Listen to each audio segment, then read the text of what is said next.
Ibunya agar menderita penyakit kusta. Suatu hari ketika bangun dari tidurnya, Putri Kandita dan ibunya berubah menjadi budak. Rupa tubuh yang awalnya mulus, bersih, dan kuning langsat seketika langsung berubah.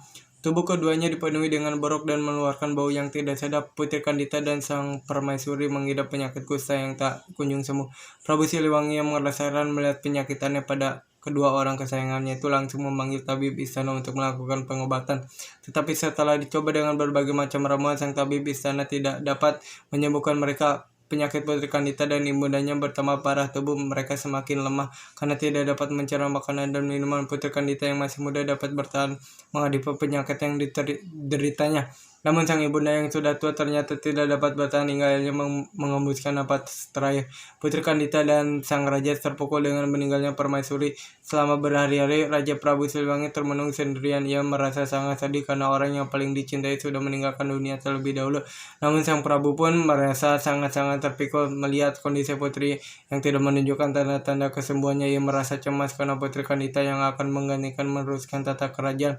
Suatu hari para Sele dan anak-anaknya datang menemui raja untuk menghasut agar Putri Kandita diusir. Awalnya raja menolak, namun karena takut penyakit yang menular dengan terpaksa Prabu Siliwangi menyetujui usulan tersebut. Tanpa sepengetahuan raja, Selir dan saudara-saudaranya, Putri Kandita yang mendengar pembicaraan tersebut sangat kecewa dan ia memutuskan untuk melarikan diri dari istana. Dalam suasana hati yang sedih, bingung, dan tidak menentukan, Putri Kandita berjalan keluar istana tanpa tujuan yang pasti. Selama berhari-hari, ia berjalan tanpa harap hingga akhirnya tiba di pesisir pantai selatan Pulau Jawa yang memiliki banyak batu karang dan ombak besar. Di salah satu batu karang, kemudian ia beristirahat hingga akhirnya tertidur karena kelelahan.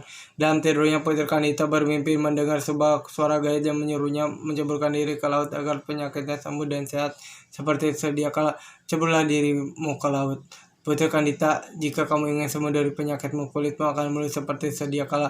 Putri Kandita pun terbangun dari tidurnya, lalu ia meresapi kata-kata gaib tersebut karena ragu atau apakah suara itu merupakan sebuah wangsit atau hanya orang iseng yang membisiki saat dia tertidur.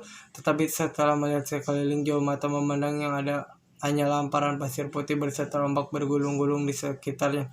Oleh karena itu, yakinlah Putri Kandita bahwa suara gaib itu tadi merupakan suara wangsit yang harus dia laksanakan demi kesembuhan dirinya. Meyakini bahwa suara itu suara sebuah wangsit, Putri Kandita segera melakukan yang diperintahkannya. Sangat ajaib, ketika menyentuh air, seluruh tubuh Putri Kandita yang diingapi berok berangsur-angsur hilang dan kemudian menjadi mulus kembali.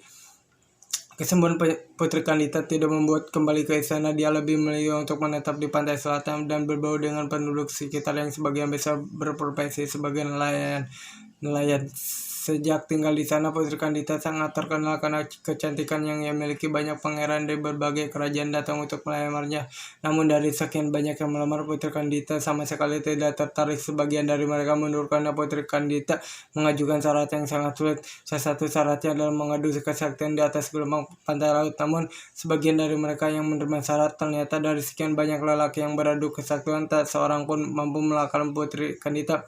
Mereka akhirnya menjadi pengikut setia yang selalu mengawal sang putri kemana-mana dia pergi. Sejak itulah Putri Kandita dikenal sebagai ratu penguasa laut selatan Pulau Jawa, yaitu Nyai Roro Kidul.